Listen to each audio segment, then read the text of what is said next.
아무리 작은 믿음이라 할지라도 믿음을 가진 것과 가지지 못한 불신앙의 차이는 끝이 없는 간격입니다. 하늘과 땅끝보다 더 먼 차이입니다. 작은 믿음이라도 믿음을 가진 사람은 다르다는 것이죠.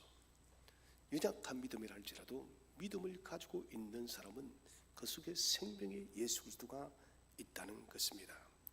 우리는 모두가 허물과 죄로 죽었습니다. 허물과 죄에서 우리를 건져주실 분은 오직 독생하신 예수 그리스도십니다.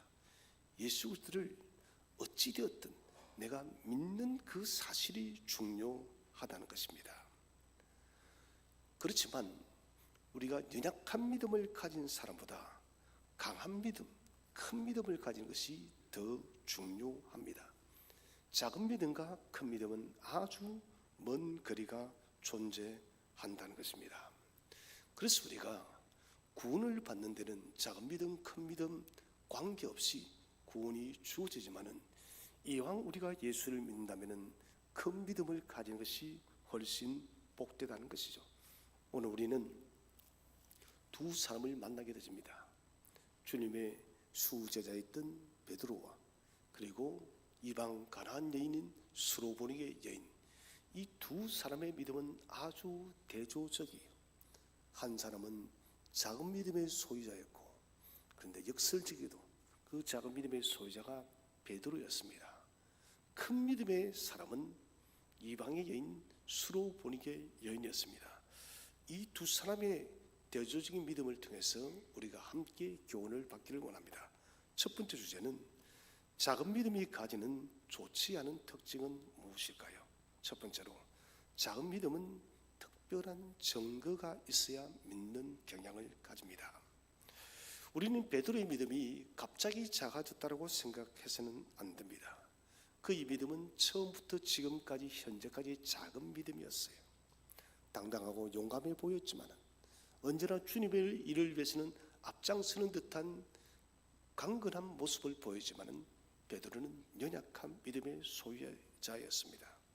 그의 믿음은 거센 파도를 보자 놀라서 물에 빠져가는 그런 믿음이었습니다. 베드로가 물 위를 걸어오시는 주님을 바라보고 뭘 합니까? 주님, 당신이거든 나를 명하사 물 위로 걸어오게 하소서. 이것은 이미 베드로의 믿음이 약해져 있다는 거예요. 사실 베드로는 물 위로 걸어오시는 그 예수님을 지극히 상식적으로 받아들여야 됩니다. 왜 그럴까요? 주님은 진실로 하나님의 아들이기 때문에 능치 못한 것이 없는 분이십니다. 그 사실을 베드로가 확고하게 믿었다면 물 위로 걸어오시는 예수님이 유령이라고 생각해서도 안 되고, 오늘 이 질문, 주님이시거든 나를 명하사, 이 말을 해서는 안 된다는 것입니다. 주님에 대한 확신이 분명히 있다면, 물 위로 걸으시는 주님이시라면 나도 마땅히 물 위로 걸을 수 있을 것이다 라고 하는 그런 마음을 가지는 것이 맞다는 것입니다. 그래서 이미 베드로는 믿음이 약해져 있다는 것입니다. 우리는 강한 믿음은 표적이 없어도, 이적이 없어도 만족하는 믿음이 큰 믿음이에요. 큰 믿음은 오직 하나님의 말씀으로만 만족할 수 있고 믿을 수 있다는 것이에요. 그런데 작은 믿음은 뭔가 큰 증거, 큰 이적, 큰 기적, 자기가 참으로 상상지 못했던 그런 놀라운 어떤 이상한 경험들이 있고 하면 그때 사이로 믿는다는 것이에요. 이게 여러분 작은 믿음입니다. 작은 믿음은 구름 가운데 하나님께서 분명히 무지개로 두음을 통해서 다시는 물로 심판하지 않는다 했습니다. 그 시대의 사람들은 대부분이 작은 믿음의 사람들이었습니다. 그래서 그들은 물의 심판이 두려워서 다시 바벨탑을 쌓았던 것이에요. 여러분, 무지개가 있다는 그 사실 하나만으로 하나님이 살아계시고 하나님께서 하신 약속의 말씀은 반드시 이루어짐을 확신하시길 바랍니다. 이 사실을 믿어야 됩니다. 내 속에 작은 증거들.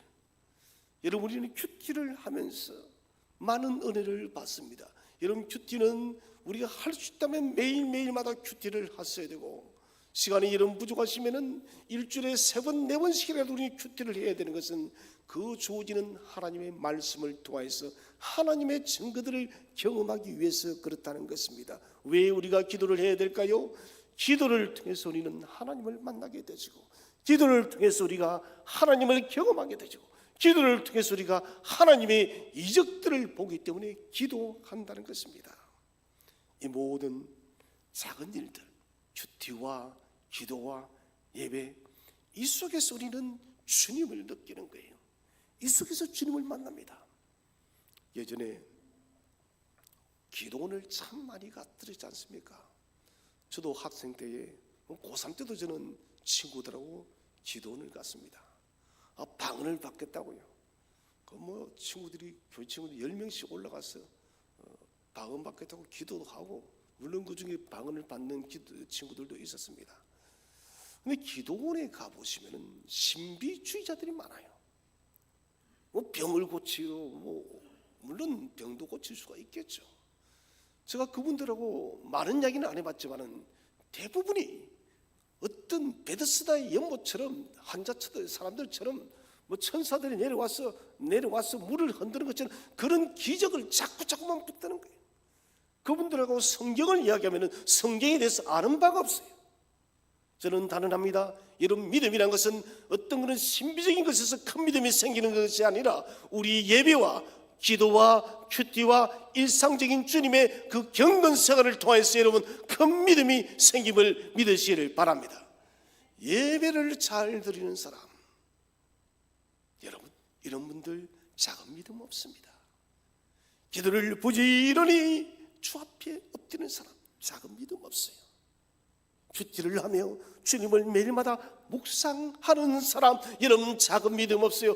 대부분 신실한 믿음의 사람이라는 것입니다. 작은 믿음의 사람들은 일상적인 이런 예배와 큐티와 기도의 이런 것들을 만족하지 못합니다. 다른 사람보다 더 많이 체험해야 돼. 이상한 꿈을 꾸야 돼. 환상을 봐야 돼. 여러분, 그것은 개인적인 것이에요. 그것 꿈을 꾸게 하시면 하나님께 감사하시고, 그 꿈이 없어도 여러분 말씀과 기도와 예배 속에서 만족하고 충만하시기를 축원을 드립니다. 두 번째로, 작은 믿음은 주변 환경에 많은 영향을 받습니다. 베드로는 그친 바람에 넘실대는 파도를 보기 전까지는 무리를 걸었습니다. 무리를 조금 걸을 때 그가 얼마나 신비로웠겠습니까? 그때 베드로의 눈은 오직 예수님께만 고정이 되어져 있었습니다. 그런데 그는 예수님께 눈을 뜨고 자기를 감싸고 있는 그 출렁이는 파도와 바람과 물결을 보게 되자 그는 곧 빠지기 시작했다는 것입니다. 여러분, 무슨 문제입니까? 우리 믿음이 보이는 상황과 환경에 따라서 우리가 그 믿음의 기준을 두게 되면 우리는 베드로처럼 항상 흔들리는 믿음을 가질 수밖에 없다는 것입니다. 여러분, 주식이 늘을 띱니다. 올랐다가 내렸다가 올랐다가 내렸다가. 저는 그것을 보면서 그런 생각이 들어집니다. 사람 마음도 똑같다는 것입니다. 변덕스러운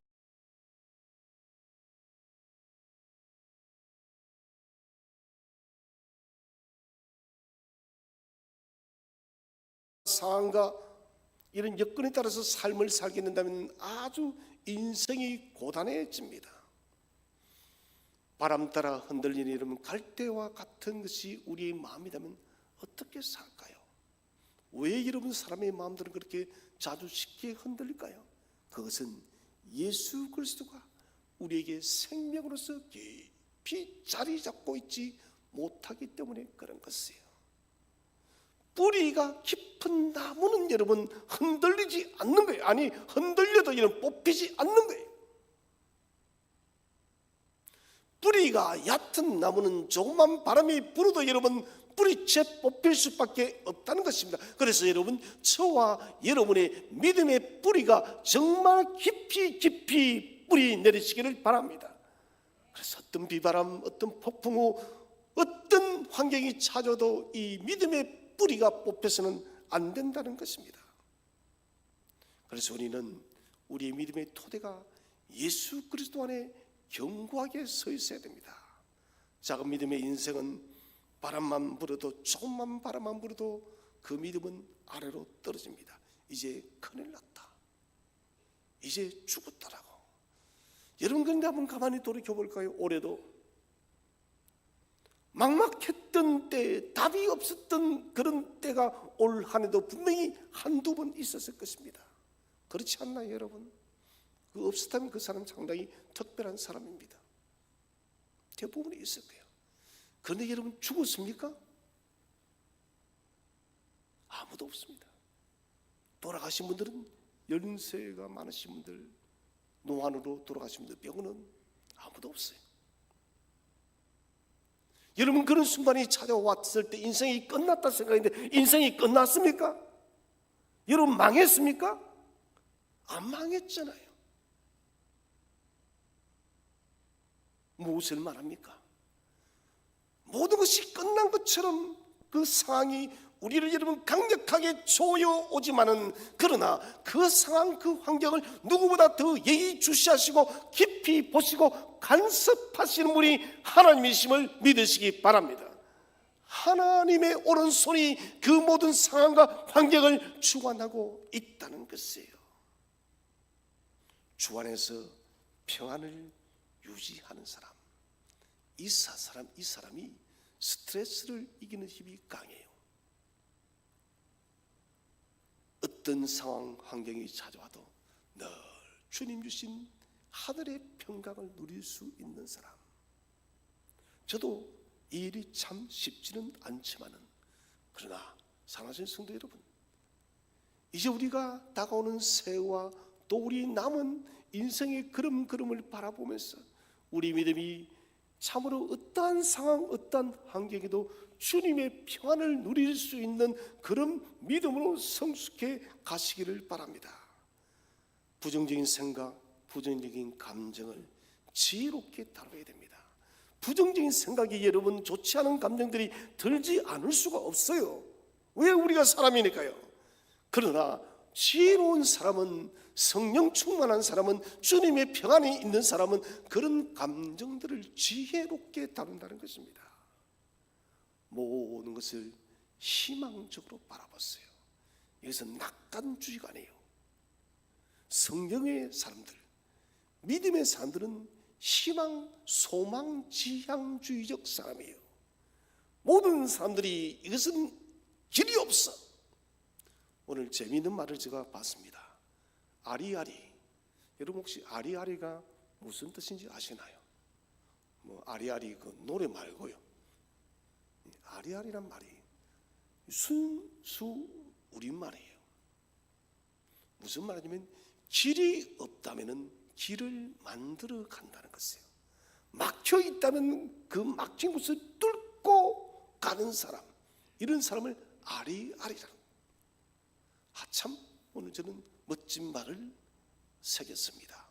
사랑하신 성도 여러분, 세상의 사람들도 아리아리아에서 길이 보이지 않으면 길을 만들어 간다 했습니다. 여러분, 우리의 길을 누가 만들어 주십니까? 하나님께서 우리의 길을 이미 만들어 놓았음을 믿으시기 바랍니다. 그렇다면 우리가 믿음의 눈을 크게 뜨고 앞에 길이 보이지 않아도 내 하나님께서 내 인생의 광야길에 먼저 해가셔서 내 길을 만들어 놓으셨어요. 사람들은 그 길을 만들기 위해서 엄청난 땀을 흘리지만 우리는 하나님께서 저와 여러분의 막힌 인생의 길을 열어놓았음을 확신하시기 바랍니다. 두 번째 주제는 작은 믿음이 가지는 긍정적인 요소는 무엇일까요? 첫 번째로, 작은 믿음이라 할지라도 그 믿음이 참된 믿음입니다. 자, 저는 이 말씀을 생각하니까 위로가 되었습니다. 저도 큰 믿음에 그런 사람 아닌 것 같아요. 수로보니게 여인의 환경을 비교해보니까 나는 반도 따라가지를 못하겠어요. 어쩌면 베드로보다도 못한 사람이지 아닌가 싶어요. 그러나 중요한 것은 예수님으로 시작해서 예수님으로 끝나는 것은 모든 것이 믿음이에요. 작든 크든 예수님을 믿는 가장 작은 믿음도 하나님의 귀한 선물임을 확신하시기 바랍니다. 비록 내가 강하지 못합니다, 큰 믿음을 가지지 못했다 할지라도 사도 베드로는 말합니다. 베드로서 1장 1절에서 이 모든 믿음을 보배로운 믿음이다. 혹 오늘 작은 믿음을 가지고 나는 왜 이렇게 작은 믿음일까? 반성하고 돌아보는 것은 괜찮지만 자책해서는 안 됩니다. 이 작은 믿음도 주님은 소중한 믿음, 보배로운 믿음으로 인정하고 있다는 것이에요. 사랑하신 여러분, 겨자씨만한 믿음만 있어도 그 믿음으로 이 산을 저 산으로 옮길 수 있다라고 주님은 말씀하였습니다. 왜 그럴까요? 그것은 큰 믿음이든 작은 믿음이든 모두가 믿음의 본성에서는, 믿음의 본질에서는 똑같다는 것입니다. 믿음은 누가 주십니까? 성령께서 주시기 때문에. 성령은 한 분 하나님이십니다. 작은 믿음이라도 믿음의 불꽃은 언제든지 크게 일어날 수가 있습니다. 저 어렸을 때 친구 한 명하고 산불을 낸 적이 있어요. 물론 제가 낸 것은 아니지만 옛날에는 그 나무를 하러 많이 가지 않습니까? 뭐 연탄이 귀할 때니까요. 그 친구 하나가 우리 옆집에 살았어요. 그 산의 나무를 뭐 끌튀기하고 나무 썩은 걸 끌튀기랍니다.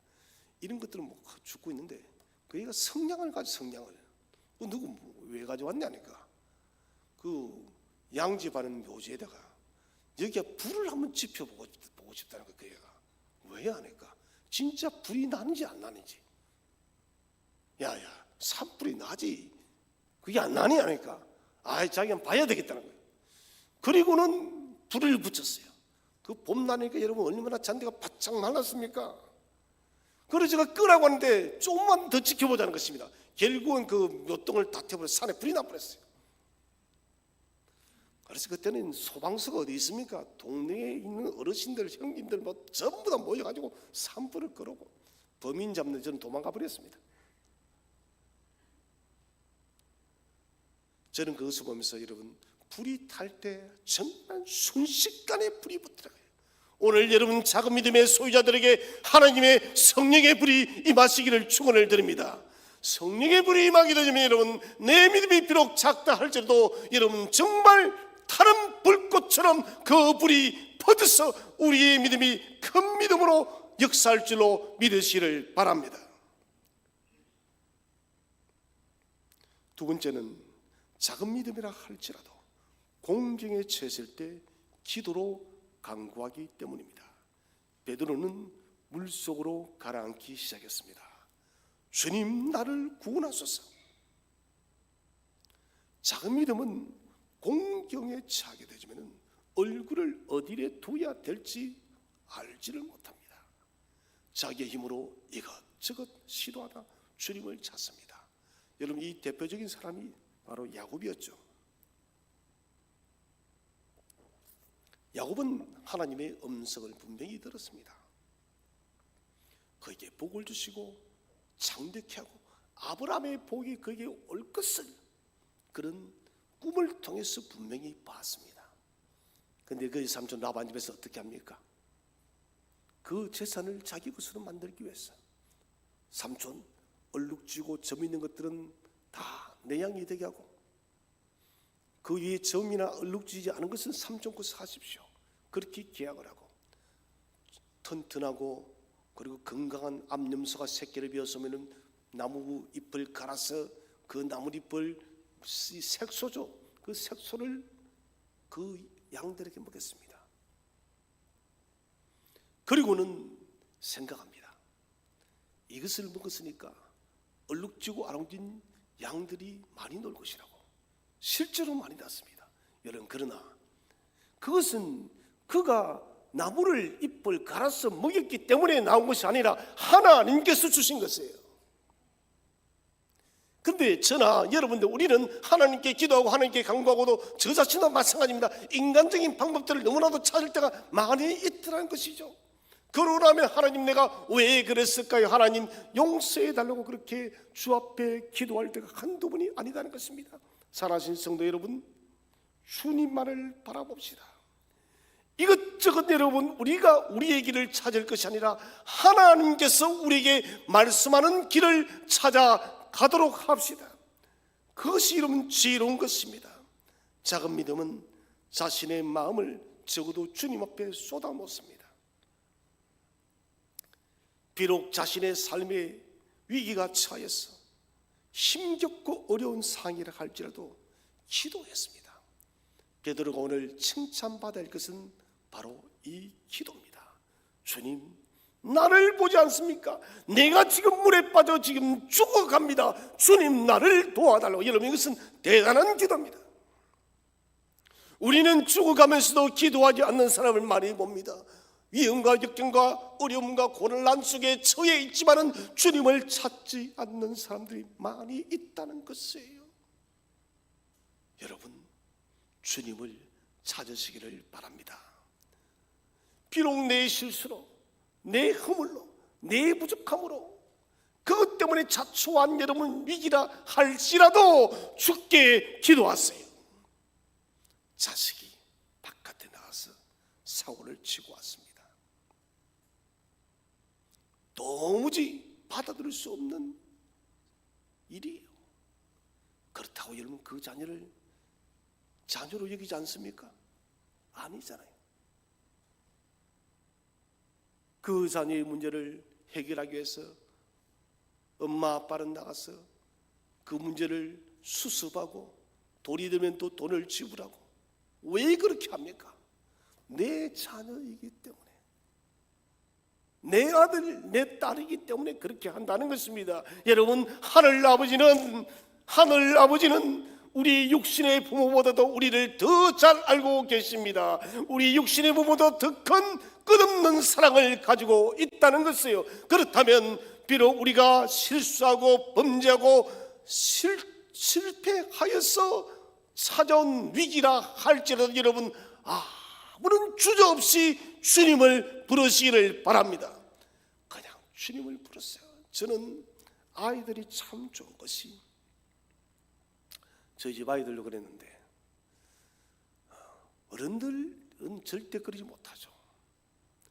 금방 아빠한테 야단을 맞아도 한번 크게 울고 나서 돌아서 아빠하고 또 달려들어요. 저는 여러분, 이게 진실로 아빠와 자녀의 관계라 빠져요. 여러분, 그 아이를 갖다가, 달려드는 아이를 갖다가 아빠가 저리 가라 하겠습니까? 그건 아빠 아니에요. 그냥 안아주는 거예요. 그리고 아빠도 웃습니다. 의의가 없으니까요. 그렇게 야단 맞고서도 아빠하고 안겨드는 아이의 그 천진난만한 모습, 여러분, 이 천진난만한 아이의 모습을 저와 여러분이 소유해야 되는 거예요. 하나님은 우리의 그런 모습을 원하고 계십니다. 내가 엎어지고 내가 실수했지만은, 그럼에도 불구하고 탕자처럼 염치 없지만은 나는 아버지께 나와왔습니다. 아버지, 나를 받아주세요. 그것을 주님은 기뻐한다는 것이에요. 오늘 베드로가 물에 빠져가면서 주님께 도움을 요청할 때 주님이 내팽개칩니까? 그래 베드로야, 너 나를 따라다니 지금 몇 년이나 됐노? 너 제자들 중에서 제일 선임 제자, 수석 제자가 아니니? 너 이때까지 나를 갖다 대체 뭘로 생각하니? 주님은 야단하지 않습니다. 성경에는 기록되어 있지 않지만 그랬을 거예요. 손을 내밀면서 베드로야, 이 손을 잡으렴. 야단치는 분이 아니에요. 우리의 허물이지만은, 우리의 실수지만은, 우리의 실패지만은 주님께 도움을 요청하면은 주님은 여전히 당신의 오른손을 내미시고 우리의 오른손을 굳게 잡아 올릴 줄로 믿으시기를 바랍니다. 그래서 여러분, 주님이 내 손을 잡아주시는 그 기회를 놓치지 마세요. 송정 바닷가를 가끔씩 가보면은 이 한겨울에도 서핑을 하는 분들이 굉장히 많아요. 참 대단한 분들입니다. 수트 하나만 입고, 오늘 부산에 영하가 내려갔던데 이런 날씨에도 여러분 서핑을 합니다. 송정이 제가 알기로는 부산에서는 서핑하기에 가장 좋은 장소 중에 하나로 알고 있습니다. 바람이 잘 부니까요. 이 서핑하는 분들을 가만히 보시면은 적당한 바람이 불 때를 기다립니다. 파도가 일어나는 것을 기다립니다. 파도가 일어날 때 그들은 그 기회를 놓치지 않고 파도를 타는 거예요. 타이밍이 여러분 중요합니다. 중요한 타이밍을 놓치면 안 되는 거예요. 서핑 때 여러분 타이밍을 놓치면 파도를 탈 수 없는 것입니다. 여러분 기도도 타이밍의 싸움입니다. 주님께서 우리에게 오른손을 내밀 때 그 도움의 오른손에 여러분 타이밍을 놓치지 마시기를 바랍니다. 그대로 잡았어요. 덥석. 좀 전에 말한 것처럼 내 아이가 야단 맞고 아빠하고 달려드는 것처럼 그냥 염치 필요 없어요. 여러분, 하나님이 우리의 뭐 염치를 생각합니까? 아니요. 그냥 하나님은 기뻐하시면 와락 깔아주는 거예요. 탕자의 아버지를 보세요. 탕자를 와락 깔아주고 자초지종 묻지 않습니다. 죽었던 내 아들이 살아 돌아왔다라고 큰 잔치를 벌이시는 그 아버지, 그 아버지는 저와 여러분의 하나님이심을 믿으시기 바랍니다. 세 번째 주제는 예수님이 칭찬한 큰 믿음의 특징은 무엇입니까? 첫 번째로 큰 믿음은 인내하며 강구합니다. 자, 이 여인은 자기 딸을 고쳐보려고 예수님께 나왔습니다. 그러나 예수님은 처음에 한마디 말씀도 하지 않습니다. 이 상황을 바라본다면 여인에게는 상당히 당황스럽고 절망스러울 수가 있습니다. 어떻게 예수님이 저럴 수 있나? 내 아들은 예수님은 굉장히 자비로우시고 인자하시고 죄인들의 친구가 되시고 낮은 자를 불쌍히 여겨주시는 분이 되는데 이분은 대체 갑자기 왜 이러나? 그러나 여인은 포기하지 않습니다. 다시 말합니다. 다윗의 자손이여, 나를 불쌍히 여겨주세요. 그런데 주님은 또 아무런 말씀하지 않습니다. 제자들이 말합니다. 아, 예수님, 저 여인이 자꾸 부러지려니 저 여자를 좀 보내버리세요. 주님의 무응답, 그리고 여인을 외면하는 이야기입니다. 그런데도 불구하고 포기하지 않습니다. 주님이 그녀의 딸을 고쳐준다라고 하는 그 음성이 들리기까지 포기하지 않는다는 것이에요. 주님이 말합니다. 나는 너희들에게 떡을 주기 위해서 온 것이 아니다. 이방인들이 난 떡 안 준다. 내 자녀들에게도 떡 주는 게 급하는데 너희들에게 줄 떡은 없다. 잘 알죠? 여인이 뭐랍니까? 예수님, 개들도 주인이 던진 부스러기를 먹습니다. 부스러기 은혜라도 내게 달라는 것입니다. 여인의 이런 끈질긴 믿음은 어디에서 나옵니까? 바로 이것은 여러분 예수 그리스도에 대한 확고한 믿음이에요. 저분은 반드시 나의 딸을 고친다. 저분은 하나님의 참 아들이다. 여기에 대한 분명한 확신이 있었기 때문에 그녀는 모든 부끄러움과 모든 수모를 무릅쓰고도 주님 앞에 그렇게 간절히 외쳤다는 것입니다. 모든 것 예수님께 맡긴다는 것은 염려하지 않는다는 것이에요. 염려하고 있다는 것은 내가 붙든다는 것입니다. 이것은 저도 많이 느끼게 되어집니다. 제가 염려하면, 기도하고 염려하면 참 웃어요. 여전히 그것은 내가 그 문제를 붙들고 있다는 것입니다. 사랑하신 여러분, 주님을 진실로 우리가 신뢰한다면 우리가 여러분 전적으로 맡기는 훈련들을 하시기를 바랍니다. 항구에 정박한 배는 닷을 올려야 됩니다. 이제 여러분, 우리 마음속에 있는 의심과 염려의 닷을 다 올려버리시기 바랍니다. 주님은 그 닷이 올라오기를 기다리고 있는 거예요. 그 닷을 다 올려버리고, 오늘 여인이 그랬던 것처럼 우리의 모든 삶의 문제를 전적으로 주님께 맡기시기를 축원을 드립니다. 두 번째는 큰 믿음은 낙심 속에서도 소망을 바라봅니다. 베드로는 가나안 여인이 당한 주님의 냉정함을 그는 겪지 않았어요. 베드로에게 주님은 이렇게 냉정하게 대하지 않았습니다. 차운 말씀 단 한마디도 하지 않았습니다. 그런데 오늘 주님은 웬일인지 차갑고 냉정한 말씀을 이 여인에게 쏟아내었습니다. 자녀의 떡을 취하여 개들에게 던지는 사람이 어디에 있겠느냐? 만약 주님께서 우리 가운데 누군가에게 이런 말씀을 하였다면 우리는 다시는 주님을 찾지 않을 거예요. 나은 더러워서 부사만 안 입고 없다 그래요. 그냥 돌아서지 않을까요? 잘났어. 나 같은 사람도 돌아보지 못하는 사람이 무슨 예수냐고. 이 힘없는 여자의 손도 돌아보지 않는 사람이 무슨 예수냐고. 침을 택 받고 돌아섰을 거예요. 그런데 큰 믿음은 이렇게 하는 것이 아닙니다. 끝까지 붙드는 것이에요. 주님, 그렇습니다. 자녀의 떡을 개들에게 던지는 건 마땅하지 않습니다. 그렇지만 개들도 주인이 먹다가 남은 부스러기를 먹지 않습니까? 내가 얻을 수 있는 것은 그 부스러기 은혜입니다. 그 부스러기를 던져주세요. 여러분, 아무리 캄캄해도 소망의 문을 열어보시기를 바랍니다. 아무리 어두워도 빛을 바라보시길 바랍니다. 오늘 이 여인이 바로 그런 믿음을 가졌다는 것입니다. 그 믿음은 한밤중에도 태양을 볼 수 있습니다. 그 믿음은 한겨울에도 봄을 바라봅니다. 큰 믿음은 보이지 않는 곳에서 믿음의 빛을 바라봅니다. 큰 믿음은 하나님께서 말씀하셨다면 절대적으로 믿는 것입니다. 오직 그분의 말씀으로요. 오늘 주님의 결론이 무엇입니까? 여인아, 네 믿음이 크다.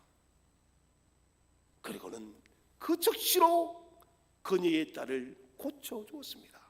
사랑하신 성도 여러분, 우리는 작은 믿음과 큰 믿음의 그 길 속에 있습니다. 물론 이 두 믿음 다 구원을 받고 천국 가는 데는 어려움이 없지만은, 그러나 주님은 우리에게 요청하고 있습니다. 작은 믿음의 사람이 되기보다는 큰 믿음의 사람이 되기를 우리에게 촉구하고 있습니다. 이렇게 기도하십시오. 하나님, 나의 믿음이 작습니다. 주님, 나의 믿음 작음을 불쌍히 여시고 내가 큰 믿음으로 도약하게 해 주시옵소서.